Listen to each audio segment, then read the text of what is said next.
so much like a pie, you see. So. Just good time to tell you alive. I was going to get those elastic bands and do like a quick facelift, you know. Was going to... So, hi everyone. I'm delighted to be joined by Alex Shaw for our Ask the Expert about action scenes. Do you want to tell us a little about yourself and your books to start us off? I will do, yes. And as luck would have it, I do have copies of my books with me here, which is obviously fortuitous. Hi, I'm Alex Shaw. I am the author of 3 different thriller series, the Aiden Snow series, which I have here. Aiden Snow series. The first one is called Cold Blood. The second one is called Cold Black, sorry. And the third one is called Cold East. There we go. And also my most recent series, the Jack Tate series, which number 1 is Total Blackout, and number 2 is Total Fallout. And I have a new book out on the 23rd of July called Traitors, which is the start of a 3rd series, and that one has a female protagonist called Sophie Racine. It's about a French intelligence operative, so I'm hoping that is going to be a book people like. If not, I'll have to write something else. How do you come up with titles? Because they all have the same kind of theme, don't they? So you've got cold at the part of all of them. And then... Yeah, they do. Well, that's actually quite interesting because Cold Blood was originally called Hetman, which is a Ukrainian and Polish word, which means military commander. And back in 2008, I self-published that. And then when it got taken on by a publisher, they wanted the second book, so I gave them my second book, which I entitled Cold Black. And they said, well, let's make it a series. Let's call the first one Cold Blood because it's about revenge. I said, okay, fine. So the first book was called Cold Blood, second Cold Black, and they said, well, we need a cold to make it a series. So Cold East was a third one because it's set in Eastern Europe. The Total Blackout, because it's about a large-scale attack that causes a blackout in the US. I couldn't physically call it Blackout because there are so many books called Blackouts. If you type in Blackout, you get a big long list. And so my editor said, well, you know, as it's something that affects all of the US, why not call it Total Blackout? Because it is a total blackout. So I said, genius. I didn't actually say genius because, you know, I don't want to make him, you know, too big-headed. I said, that's a great idea. And so we called it Total Blackout. Which is a lot easier to find on listings. There is one other book called Total Blackout, but I believe it's a strange, different strange genre. I won't say any more about it. But yes, so there we go. And the third one, which the title hasn't been confirmed yet, it may be Total Burnout, which is probably about me as a writer rather than anything else. Well, we've got people watching already. Look, Leslie says hello. Sam says, oh, that's good. Hello. Sam says hello to 2 of her favourite people. Oh, who's that then? Samantha. Oh, it's you and me. Oh, hello. Hello. I can see that. Yeah. Hello, Samantha. How are you? Lucy's around as well. Sam said it's a fantastic book and she loves the title too. Oh, thank you. Thank you. So we're going to start you off with Caro says hello. Hello, Caro. Is that Caro Ramsey? She was saying that your chat would be amazing. Oh, no pressure then. She's building you up. Oh dear. We're going to start you off with a question from my husband, who, although he is our tech support, has never asked an author chat question before. Wow. Okay, well, I'm all ears, although they are quite small and dainty. So he says, in action movies and scenes, you need to set up a geography of the scene to make it work. Mm-hmm. How do you manage to do that in a book without making it seem contrived? Yeah, I mean, first of all, the scene has to be has to add something to the story. You know, you can't just have a fight scene or an action scene for no reason. And then it has to be believable, both in terms of physics and also in terms of the characters. So yeah, I've just seen an advert for the new Fast and Furious film. And the funny thing is that they're going along the road, and this woman turns a button, and a giant magnet makes a car fly through a building and into the back of their vehicle. Now, I'm sure a magnet could move a car, but I don't think that technology exists quite yet. So for me, that's a bit kind of outrageous. Never wrote that in a story. I think it would kind of be more sci-fi, kind of, than a real thriller. But no, I mean, you've got to make the story seem, as your husband said, not contrived. It has to seem real. Has to be a reason for the fight. Not just, oh, you trod on my toe. Sorry, bang, bang, bang. Yeah, fair enough. And how do you map out that sort of the geography of the scene to make it work? When you're writing, how do you imagine that happening? Because you have quite a lot in your books. How do you know that they're? Yeah, I kind of view it in my mind. Sometimes I'm kind of sitting there doing kind of Tai Chi, kung fu, but I'm kind of visualizing it as well. Yeah, I kind of go in a kind of trance, and it's a strange thing to say. I don't really map it out as such. I mean, I think I understand where people are.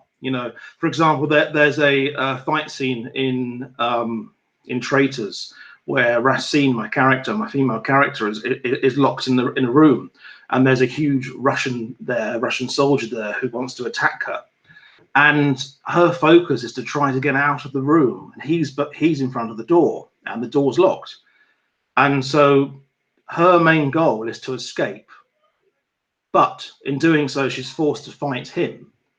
And so you can see her thinking, okay, I've got to try to get to the door. How do I get to the door? But at the same time, she's fighting. So in terms of mapping out that, I know that at the end of the fight, he has to be there and she has to be by the door so she can escape. Cool. Sam says, how are you finding the work-life balance? Are the kids back to school?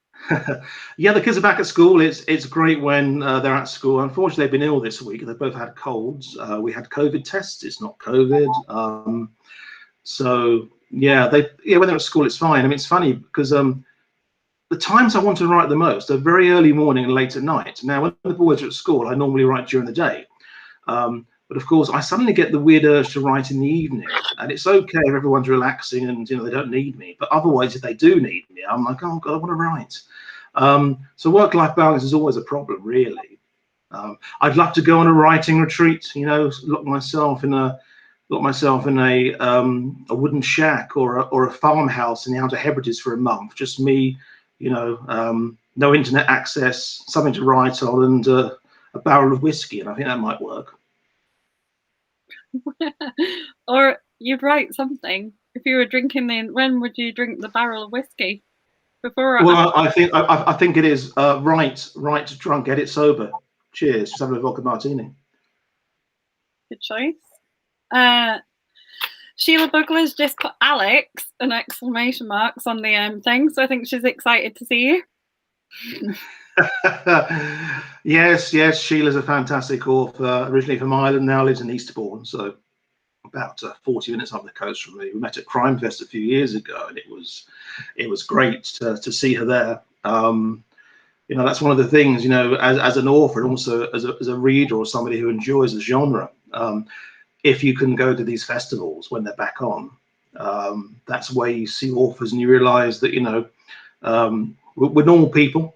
We're peculiar people, but it's great. It's a great atmosphere to meet and chat about books and things. Oh, with that in mind, are you going to Harrogate this year? I'm not this year. No, I haven't been to Harrogate yet. Actually, the only ones I've been to so far have been Newcastle Noir and also Crime Fest. I haven't been to Harrogate yet for the simple reason that a few years ago, when it was on a few years ago, it clashed with my youngest son's birthday, and so I was always away for that time. I think the dates have moved a bit now, and so now in the future it wouldn't be so much of an issue because the dates have moved. So I'm planning on going everywhere next year. I'm fully vaccinated now. I hope I can have a top up next year without going mad. But yeah, next year I'll be doing that thing. Are you doing Harrogate? Well, it's like a very short train journey away from me, so possibly. Yeah, that's it. You see, that's lucky. I mean, I think if there was an international, literary event that was relevant for my genre that was very close to me, you know, like say in Brighton or somewhere, I'd go. But yeah, I don't fancy trekking anywhere at the moment, to be honest with you. Fair enough. Sam says the build-up tension and excitement in your books is impressive. She's right. I read Total Blackout. Oh, thank you. Preparation for this, and she's got that exactly right. She said, how difficult is it to get that right? I think you have to make the reader aware that something's happening, and not give too much away. I think you have to lead them in, you know, breadcrumbs and etc. Lead them along the path. And also, I think it's quite nice if you don't show the true attributes of your characters straight away. You know, I mean, I'm thinking about in Total Blackout, my Chinese American police officer, who we kind of, you know, we see him kind of going on the journey from kind of being an ex-alcoholic. Well, no one's ever an ex-alcoholic, are they? Being a recovering alcoholic who's lost his family, to kind of, you know, being someone who's making a stand, to using a weapon, to physically having to fight. And you don't think at the beginning when you first see him he could probably do that, because you learn that he's, you know, not very good, really. You know, he's a bureaucrat, I suppose. And so I had a long chase scene with him in, and I think that I could try to build up tension because you thought that he wasn't going to win or he'd be injured or something. You know, I'm not going to give any secrets away, but yeah, I mean, sometimes you're writing things just come automatically, and you have to look back and think, oh yeah, I did this, this, and this. It's a, you know, it's an interesting thing when it happens. You know, that's one of the things I was going to ask, because I'm not a thriller book fan. Like, I wouldn't choose to read one normally, and I wouldn't watch like a James Bond film or anything like that. Yeah. I really enjoyed Total Blackout, though, actually. Thank you. But that's high praise from someone who doesn't read thrillers. How do you manage to sort of maintain the level of peril but still keep the people realistic? So, because I always find that thrillers go too far, so the people become superheroes and they go through every fight, a bit like the A-Team, where no one ever gets injured.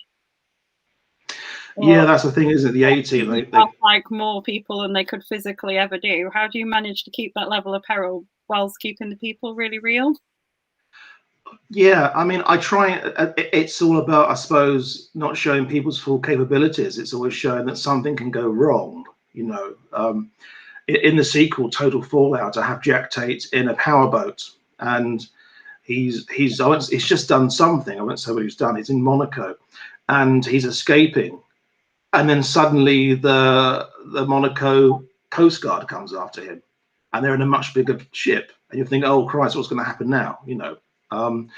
But you only care about that because you care about the character if you've read the first one. And so I think that once we start to care about the character, we start to kind of root for them more. And perhaps if you were going into a book cold, you think, what? He falls out of a helicopter and runs and then escapes these assassins. You might think it's a bit too far-fetched. But if you've been living and breathing what he's seen for the last few hours, then you kind of believe it more. You buy into it, and I think it's a tricky kind of line to cross, you know. But when it works, I'm really happy that it does, you know. And I must say that with these two Jack Tate books, these are the first two I've released with my current editor at HarperCollins, an excellent editor called Finn Cotton. And he really is a wunderkind, you know. And he'll send me my books back and he'll say, feels too easy or doesn't feel realistic enough. And so he'll tell me, and so I'll rethink. So I'm being a lot more measured in things now, because I'm writing something and then I'm getting to look back at it again, a bit more, you know, a lot more reflective. And I think that's what helps. I think Jack in Total Fallout getting injured and actually feeling hurt and still struggling through it is what made it seem more real to me. Yeah. Well, that's it. Yeah, I mean, if that had been Bond, he wouldn't have been hurt, you know, or Exactly. Jason Bourne, you might have seen a bit of blood running down his forehead, but you wouldn't have heard him talking about the pain or something, or staggering, you know. I mean, when he's, I'm not going to give anything away, but there's a scene near the end when he's on an aeroplane, and I kind of wanted the kind of reader to feel that his body could give out on him at any second when he's having a fight, you know, by that time.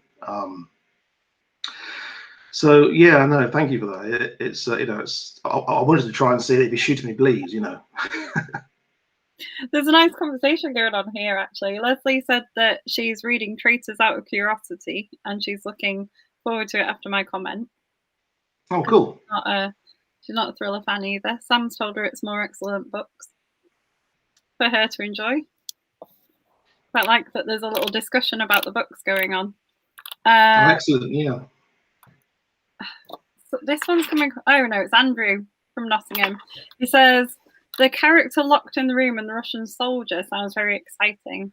Alex, having said that this would be great for TV, are your books available from libraries and in audio format? Yeah, well, that's the scene from Traitors. It will be out on paperback and audio book in September. So the ebook's coming out for July, and then the audio books and paperback for that one comes out in September. But my first 3 Aiden Snow books, they're going to be out in audio book, I believe, July as well. Sort of get a confirmation date. They're being recorded and produced at the moment, so it's a very strange experience when you hear somebody read your book out loud as a professional, and they put voices on it, thinking, does he sound like that? Oh, he does. And it's amazing, you know, when you hear it. So yeah, excellent. How do you research for them? What drew you into sort of wanting to write thrillers? Because it's what I like to read. I mean, I think I might have said this before to some people, but when I started to write, I was living in Ukraine and I didn't have a television. And at that time, Ukraine wasn't very well known. You know, this was 1996. Basically, I was there 5 years after it became an independent country from the Soviet Union. And I was reading spy thrillers, a lot of spy thrillers, because obviously it's genre I like, and I was reading action thrillers. So I was reading, like, you know, well-established names. And they seemed to have like a list of places the character went to or the action took part in. They'd mention Moscow, Paris, Berlin, New York, London, but nobody ever mentioned Kiev or Ukraine.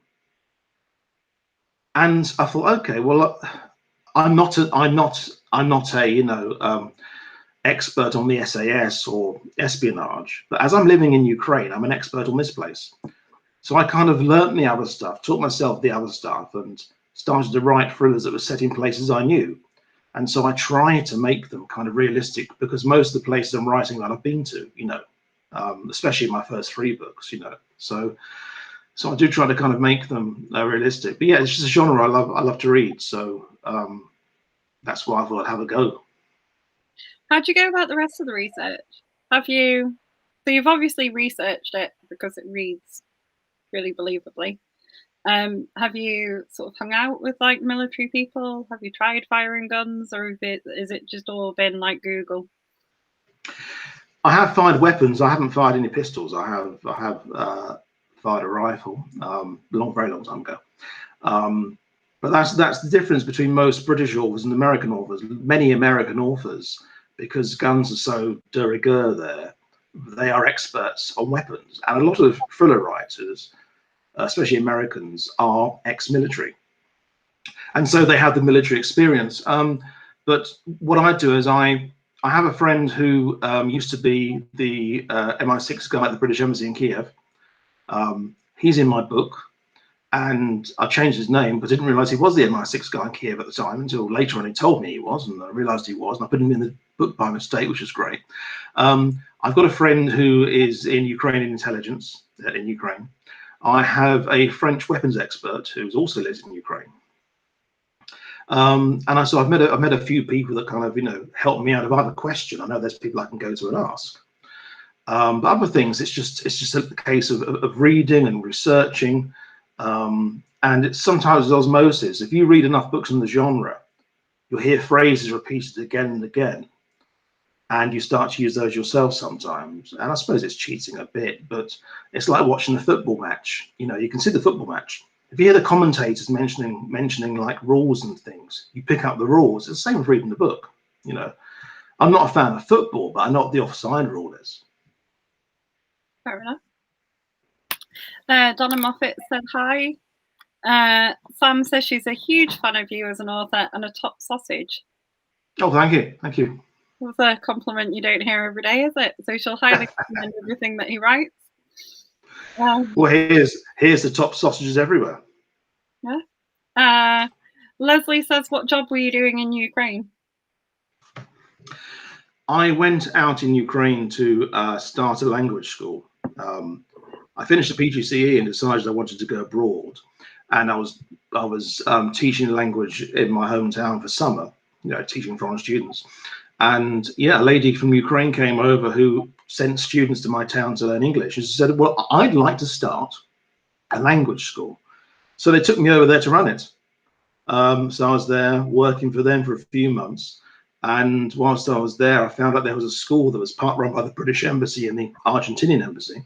And after 3 months, they headhunted me. So after that, I went to work for the international school there for a while.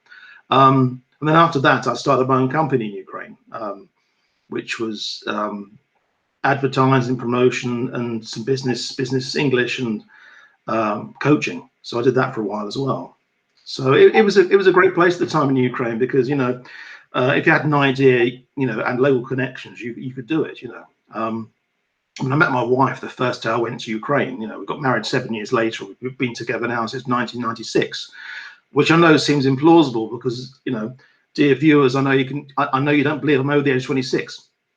It's difficult, I was just isn't it? going to say, you only look 28. I know, yeah. And those 2 extra years have been caused by lockdown. That's the problem, you see.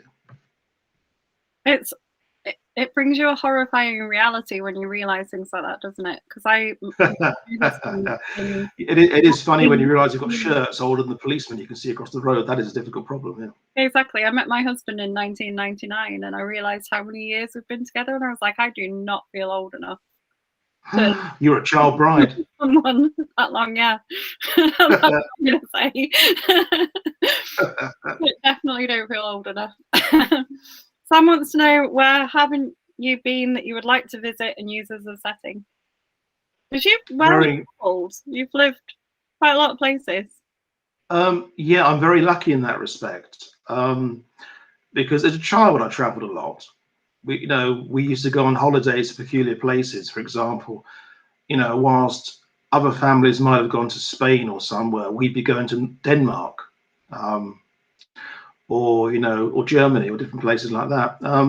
Yeah, I was well travelled as a child, and then when I left Kiev, I was headhunted by Siemens to do international sales. So with them, I got to travel an awful lot on business. It's great because they pay for it, you know.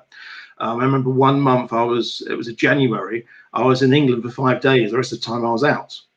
And at that time I was in Saudi Arabia, I was in Bahrain, I was in Eastern Europe, you know, and it was nice.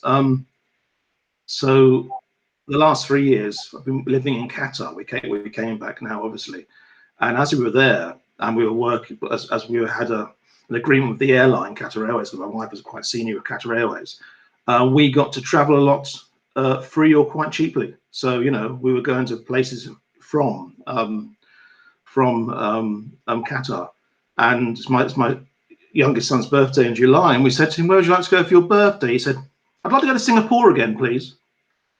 Which obviously Singapore from here is a long way, you know. So which places would I like to go to try and set something in that I haven't been to? Perhaps somewhere really, for me, really strange, like Alaska, perhaps. I know Humphrey Hawksley's got a book set in Alaska, which I mean to read, called Man on Ice, which sounds pretty cool. Obviously been in Alaska. So yeah, I'd love to go to Alaska, or perhaps Fiji or somewhere like that. But the second Sophie Racine book, which is planned, in that she does go to the Maldives and Dubai, so that gets a bit exotic. Greenland's high on my list of places I'd like to visit. It's one of those places you always fly over, isn't it? You fly over Greenland to go to the States, and just like, oh, what's down there? Is it green? Yeah. But yeah, I would read. Sam's just said I'll be front and center to read the Alaska thriller, and I would read that too. Yeah, yeah. Well, I'm a fan of Ice Road Truckers. I used to love watching Ice Road Truckers, and they used to go around Alaska. I think there were two series. There was one that was in Canada, and there's one that was in the States, and I just loved it. I thought, imagine trying to write a thriller set amongst the Ice Road Truckers. That'd be quite cool, you know. It'd be really cool. Yeah. I did a science lesson and showed the kids that. Ice Road Truckers. Wow, yeah. My favourite was Alex Debogorski. He was nice. He had a kind of beard and, you know. I quite like the lady one. There's like a lady. I can't remember her name. The blonde hair. Yeah, I know exactly who you mean, but I've forgotten her name. Yeah, I mean they had several women during the end, and that was great. That was great. They had them in there, you know. And that's the thing, you know. I think part of the reason why I've chosen a female protagonist for my next book is that I wanted to kind of write something different. I wanted to kind of prove that, you know, even in this day and age, there are people out there that kind of, you know, do think men and women are equal, which is obviously nonsense, you know. And living in Qatar for 3 years and seeing all the women kind of covered the whole time, it was like a real eye-opener. It really made me want to write something and say, hey, you know, what are you doing, you know? So anyway, so I'm digressing. No, it's true. How would you, I mean, obviously men and women are quite different. So how would you handle the action with a woman? Would she be more of a like a sniper type thing, or would she be as like all action as Jack? Well, with the character I have, she is from a specialized unit which carries out assassinations. But in that she obviously she can't rely on her physicality as much as a man does, because, you know, with the best will in the world, men are generally bigger than women. Okay, you know, I mean, you get some women that are kind of the same size as men, but generally men are stronger and larger. So I think, you know, for a woman to fight, she has to fight dirtier, or fight quicker, or fight smarter, or use surprise and, you know, subterfuge, you know. And so it was trying to think of ways to do that, ways how she could compete, you know.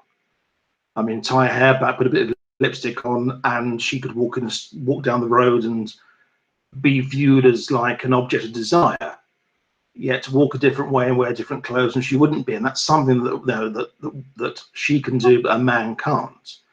But then again, I didn't want to kind of write one of these daft books where you've got the sexy assassin, you know, high heels and a large gun you can't possibly hold, and, you know, like this.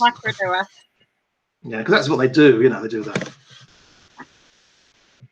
Have you got like a weapon of choice that if you had only one that you would choose? My dad's always said he'd want a crossbow because you can make new weapons for it. I don't know why my dad has this opinion. Somewhere in my mind, I've got a little voice in my mind, and it's screaming an answer at me, which is completely inappropriate. I want to say baguette, but that's completely silly. Why? Oh, voila. No, I don't know why. It's only my first G&T, but it is a double. Yeah, I think it would depend, you know. I think it would have to be a kind of like probably an AK-47, you know, because they're very, very reliable. They made millions of them, and they pack a punch. Or a Glock handgun, because they're very reliable and they have quite a large magazine as well.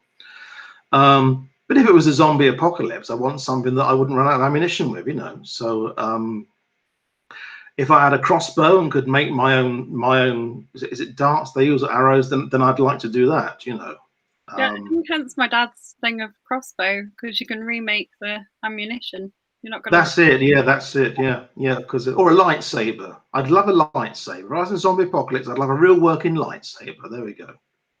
True. You any good at firing weapons? I wasn't very good. The last time and this is admission, the last time I did fire a gun, I was 12. I was a Sea Cadet. It was a .22 rifle, and I was the youngest person on the range, and I really enjoyed it.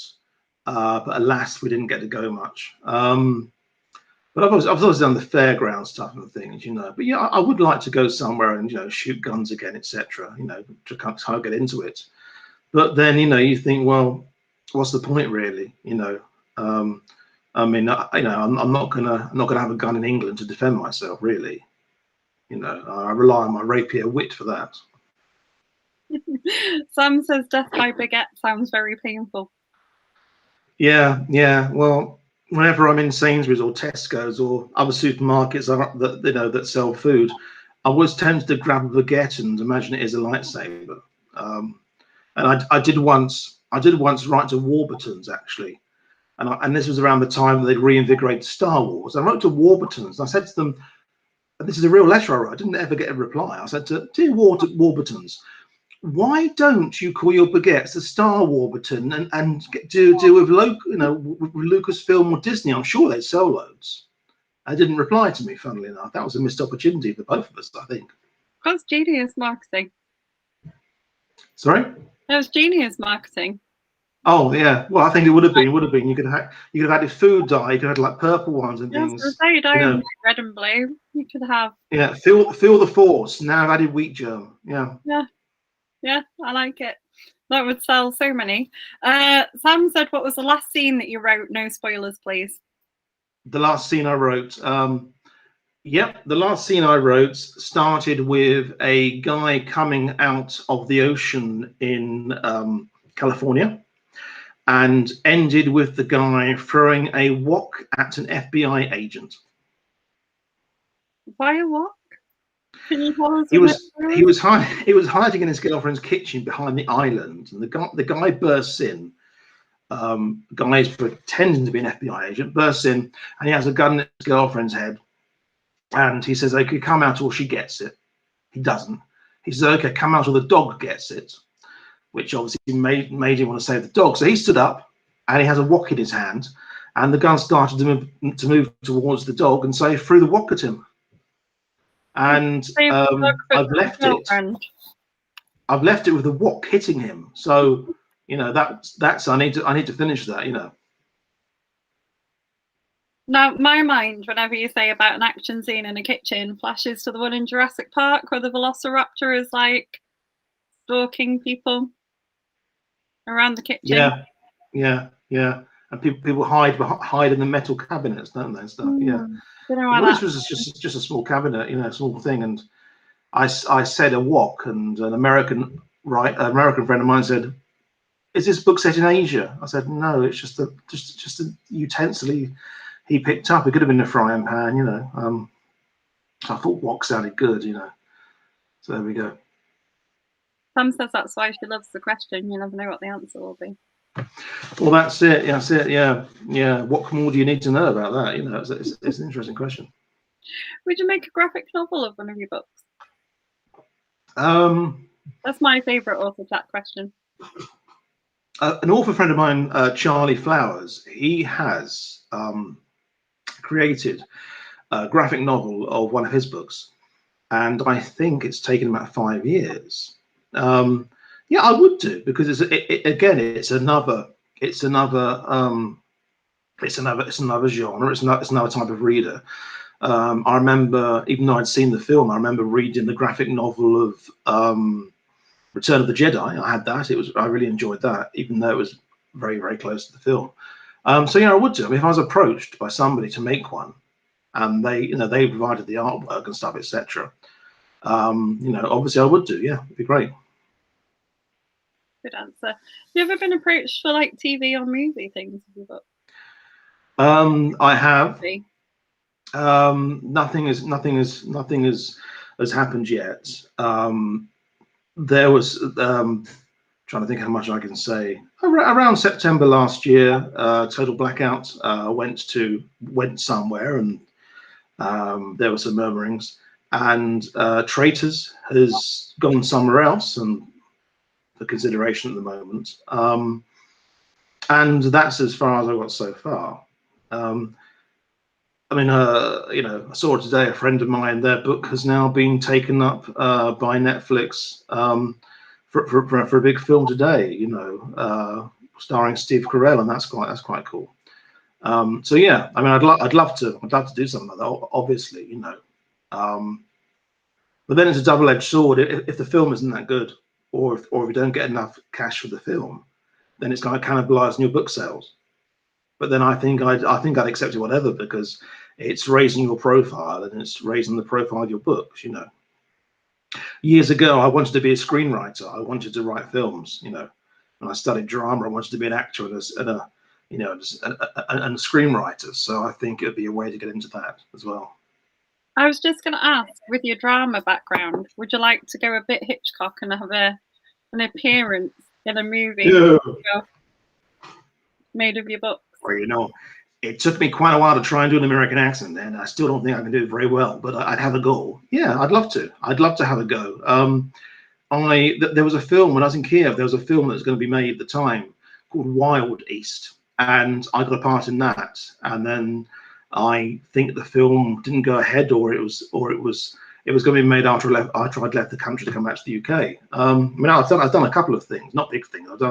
I've been extras and things. I was once with Alan Bates on television, and I'm about a foot taller than Alan Bates, and I was wearing a bright red shirt.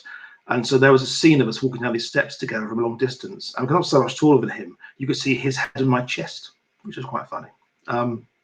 So yeah, I'd love to. That was my first love, acting, which is quite strange, because obviously you can tell I'm quite a shy person. Sam wants to know where the original idea for Jack Tate came from. Yeah, I was thinking what I could do that was different, you know.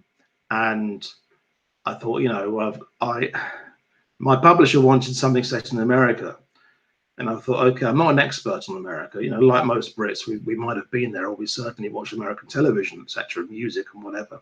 And I thought, what could I do that's going to kind of be based in America, but it's not going to involve me kind of having a huge amount of detailed knowledge about America? Because I thought, well, hang on, if I can have a character who's there on holiday, we're seeing things through his eyes, and as he sees something new, so are we. And that would mean at the same time, I could physically research where he's going and throw in the odd bit of tourist information about it, you know. And yeah, then the EMP strike. There are a few books with EMPs in, but at the time there weren't really any thrillers of EMPs in. You know, you had post-apocalyptic thrillers where EMP strikes and it's all about the apocalypse afterwards, but there weren't really kind of any espionage thrillers of EMPs in. So, well, okay, if I can do that, then I can write something a bit different for that, really, you know. And so I tried, and to be honest, I'm quite surprised how successful it's been, because I wrote that, and I was writing Traitors as well just afterwards. And I was surprised that it was Total Blackout that's kind of was pushed out first, and I'm really happy about how well it's done. I mean, it was up for 3 awards this year. It was entered for the International Thriller Writers Best Original Ebook, but it didn't get longlisted.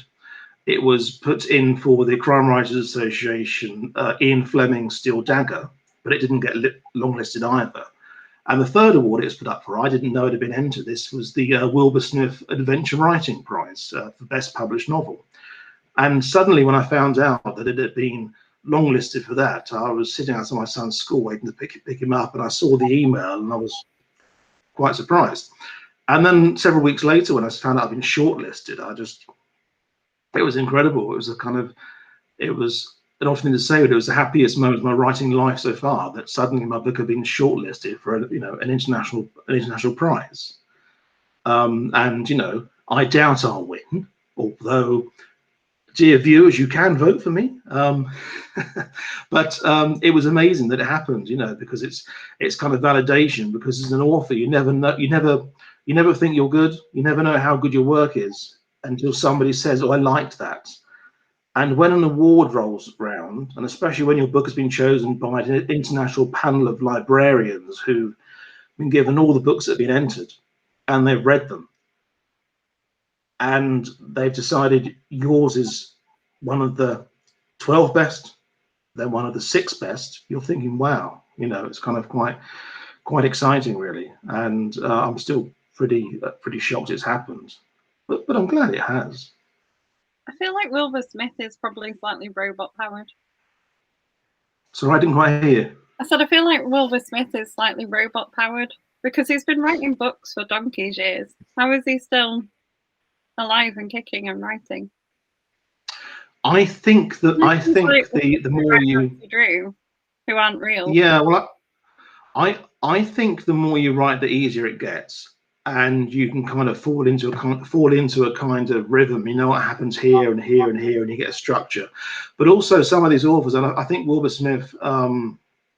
Well, I don't know if Wilbur Smith does. I mean, he has written a couple of books with other authors. They've kind of co-written some books, a couple, and his name and their name. And I think that's great because it means there's an author who has written so many books can still write, and you know can help somebody else, you know, get their name kind of better known as well. And I hope he continues. I mean, it's the same as James Patterson. Obviously, Tom Clancy did this as well. I mean, Tom Clancy's books go on now after his death too. And it happened to Vince Flynn, who was a great thriller writer. And Vince Flynn, unfortunately, he died. I think it was 6 years ago or 8 years ago, about a week ago. You know, from cancer at the age of 46, which is a huge shame. You know, so I'm glad his character's gone on. But no, I just take my hat off to anyone who can keep going and going and going. I mean, some of my friends have written loads and loads of books. I mean, you know, Stephen Leather, he's prolific. He writes and writes and writes. You know, and another Stephen Edger, I call him a writing machine. He writes and writes and writes. You know, and compared to them, I'm like lazy. Try not to be though. Donna's asked what's been your most difficult scene to write so far. The most fun one, obviously, no spoilers. The most difficult theme to write so far. Yeah, the most difficult scene to write so far. Yeah, I think it's the scenes in my new book Traitors, when the character Sophie Racine's a child. Because there I'm kind of thinking about, you know, I'm trying to use what I can from my own childhood, but obviously I'm not female and French, and I didn't go through the same thing she went through. And I think they were quite difficult in terms of trying to get the kind of empathy. Other scenes have been difficult because they were just so damn complicated, like, you know, like some of the huge fight scenes, like a conclusion or something, you know. I mean, I occasionally write myself into a corner. I mean, some say I should put a dunce's hat on and stay there, but sometimes I just write myself into a corner. I think, well, how am I going to get out of this, you know? But no, I think the scenes that have been most difficult, I think, have been Traitors, trying to get inside Sophie Racine's head and trying to think, how can I do this, you know? And some would say that as a man, I shouldn't be writing a female protagonist. I just say that's nonsense, you know. I mean, I've written Russian characters. I'm not Russian, you know. I can imagine what it's like being a Russian man. You know, okay, perhaps I can't imagine what it's like being a French woman, but I'll give it a try. I'll leave it to the reader to see if I've cracked it or not, you know. I don't think it matters as long as they're written well. How do you keep your pace going without sort of losing the quality of the story? It must be quite tricky, sort of, with an action book. I read a book a few years ago, and it was, I'm not going to give the author or the name of the book, but it was too pacey. It was from page 1 to whatever page it finished on, something was happening. And I think when you're writing even an action thriller, even something that's completely, you know, action-packed, you have to have space for the characters and for the reader to take a break. When I write, because I don't write in chapters, I write in scenes, and once the scenes are written, I put them into chapters. And when I write a scene, my average scene length is about 1,000 words. Some scenes are longer, you know, maybe 3,000. I think I had one that was 5,000 once. But I know that if I have an intense action scene, the next scene won't be intense. And I try to kind of spread them out, you know. Obviously, they're meant to go up. You know, the level of peril is meant to go higher and higher. And so it's insurmountable. And that's why I think Total Blackout was a bit different, because I had the terrorist attack being successful at the very beginning, whereas normally in an action thriller you'd have the hero trying to stop the event from happening. But mine was all about, well, hang on, the event's happened. What's going to happen, you know?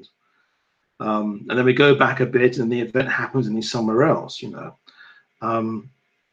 But it is a difficult thing to do, to get tension up.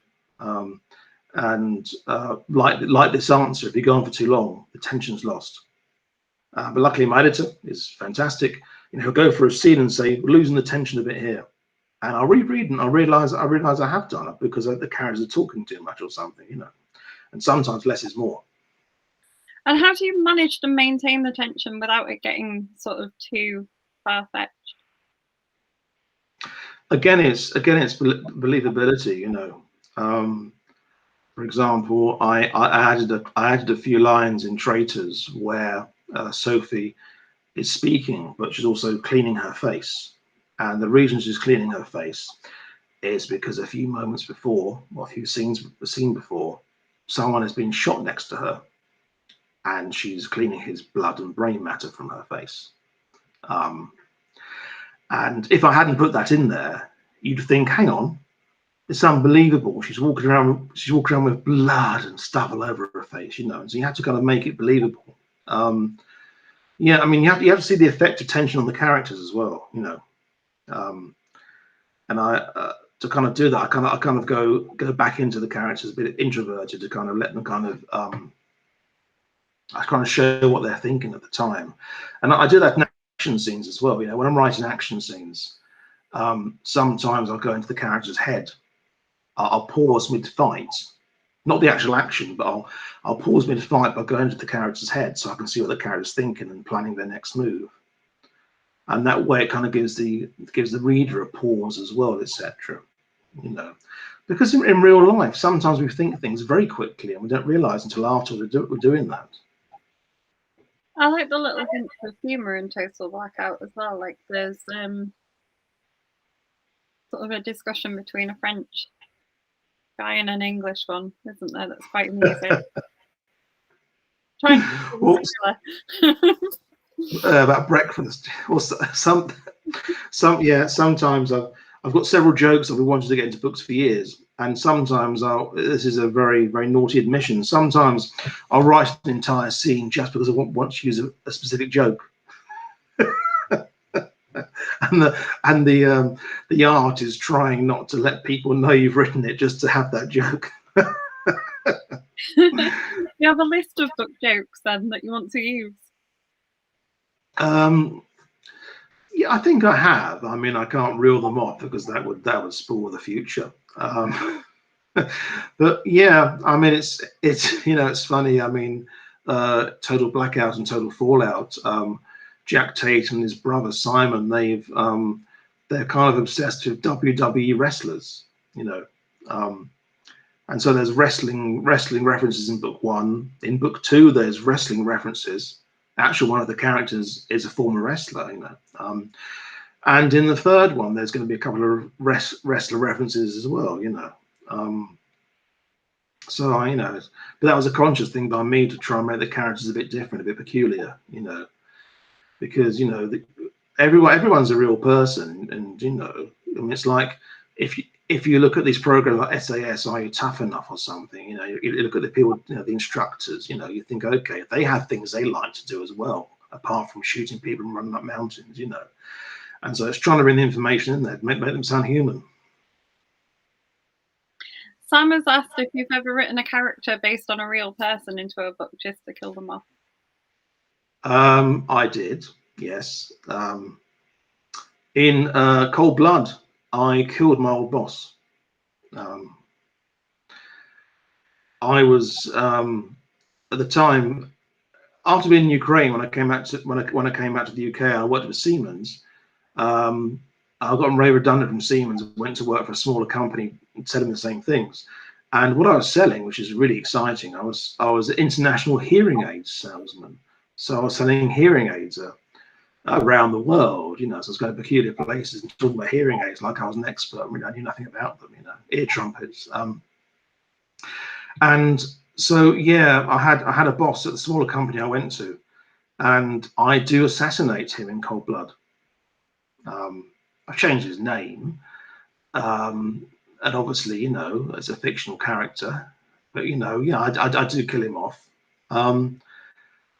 Other books I've put friends of mine in and not killed them off. You know, in the Aidan Snow series, there's a guy who's one of Aidan Snow's friends. His name is Michael Jones, and he works with Aidan Snow at the international school. Well, Michael Jones worked with me at the international school, and I have the same initials as Aidan Snow. That's where the similarity ends, you know. We're both tall, dark, and handsome, obviously, but I wasn't in the SAS. Donna said she wants to write a book just to kill off her old boss in the most painful, torturous way she can. There is a character. That's a great thing to do. There is a character in Traitors who I initially based on someone I'd met, and I was very what's the word? There's an insurance policy. I changed the way he looked. I changed the way he spoke. I changed all his details, because otherwise, you know, if you put a character in a book without their permission, they can obviously say, "Hang on, this is about me," and if it's detrimental, you know, and sue you. So, you know, if you work for Supreme Heating and you have Derek Clive as the managing director, and in your book you kill off Derek Clive from Supreme Heating, then that's naughty, you know. You have to kind of change his name a bit, but yeah, it's always nice, you know. It kind of gets attention out, you know, and it's easier than killing them in real time as well, you know. I wouldn't kill my ex-boss, you know. Less damaging as well, you know, less likely to end up in prison. Yeah. How many things do you work on at once?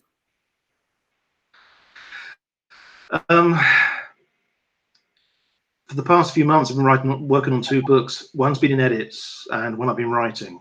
And it's a bit difficult, you know. I need to focus on one or the other. You see, I have, as I said, you know, next month it'll be my 3rd series that's coming out, and eventually I want to try and do like an Avengers ensemble type thing and have all the characters appear in one big mission. So that's something that's constantly back in my mind. Where could it be? What can happen, you know. I've also got a standalone book, which is an idea as well. The assassin from Total Blackout, Ruslan Akulov. He might get his own spin-off book, which will be the name of his character's call sign, Wolf 6. So that might be one or two. But I have another book that I've been writing for several years, which I occasionally write bits and pieces on. The last time I wrote some on that was about a year ago, and that is a Nordic noir with a Finnish detective, and that's part set in Finland, part set in Ukraine. And so so how many things at one time am I working on? Normally 2. Sam said she's got a list of people that it would be worth being sued to kill off. Well, it's like in Game of Thrones, isn't it? You know, she needs a list, you know. Yeah. Yeah, you need to do that. And yeah, we all have these lists, you know. But it's funny, you know, when you start writing, people say, oh, which one is me? Which one am I? Your friends say that, you know. Oh, which one are you? You know, you think, oh. And so I do put friends in there, you know. I haven't killed them off yet, you know, unless they've asked me to. Yeah, I've appeared as the odd character in books, but I've always said I'm quite happy to be like killed off or be a bit villainous, because you're not going to be it in real life. Exactly. Well, it's funny when it happens. I mean, I'm in a couple of Stephen Leather's books, and I was completely shocked by the times he didn't tell me. And so Oh dear, yeah. I'm a police officer in one of the Jack Nightingale books, and which is like about Jack Nightingale's like a kind of supernatural detective guy, and then I appear as like a RAF officer bloke in one of his short stories. So yes, it's fun when it happens, and you feel a bit honoured. So you know, I like to include people that are fans, etc. You know, several of my kind of very kind of vocal fans and friends are in my books now, but I haven't killed them off yet. There's always time. There is always time. There's always time for more crime. Sam has said thank you for a great hour. She gets Alex again next time. Well, thank you, Sam. Yes, you know, and I did have notes as well. I could have read through about writing action scenes as well. You didn't need the notes. You know, sorry. You didn't need the notes. See, you were so good without them. Well, thank you very much. Yeah. I mean, it's you know, it's nice being asked to do this, and it's, you know, I know obviously, you know, it's a Friday night. I'm an old man now. I don't do much on a Friday night, really. You know, I know some of the youth, they still like to kind of do things exciting, you know. But I'm quite happy to sit here and talk about books for a bit. Maybe you could post the notes in the group after. Yeah, I can do. I'll have to kind of what's the word? Kind of make them a bit kind of more streamlined. But yeah, because I've noticed I've got like rules of writing action scenes, and they're not in order. I'm like 1, 2, 4, 5, 5 again, 6, 3. Obviously, I wasn't a maths teacher. Once I did have to teach maths. Actually, I was supply teaching, and I at a school in Hawley, which is just past Gatwick Airport. You know, the planes fly overhead, the kids go outside and they sniff the fumes, you know. And I had to teach maths there for 2 weeks. And it was appalling because the kids knew more than me, you know. I've got a very good story about when I had to teach maths, but that is not for on screen. Most of my teaching stories aren't. Do you want to finish us off with a reminder of your books again? Show off the covers. Okay, I will show the covers again. So let's see. So going back, we have the 3 Aidan Snow books. We have Cold Blood, where it all starts. It's quite autobiographical, that one, actually. Cold Black, book number 2. And book number 3, Cold East.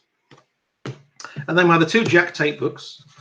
We have Total Blackout, which is currently shortlisted for the Wilbur Smith Adventure Writing Prize Best Published Novel.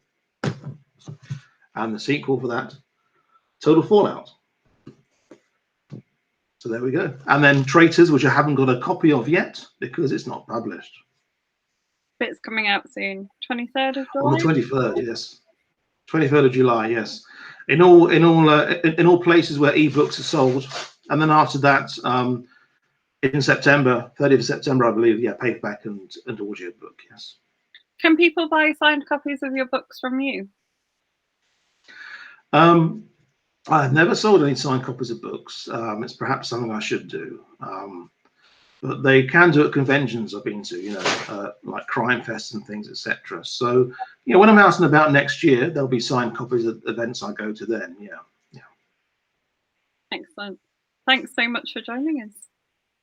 Well, thank you for having me on such a glorious Friday evening. I'm looking out the window going, it's hot here. Well, it's sunny here for a change.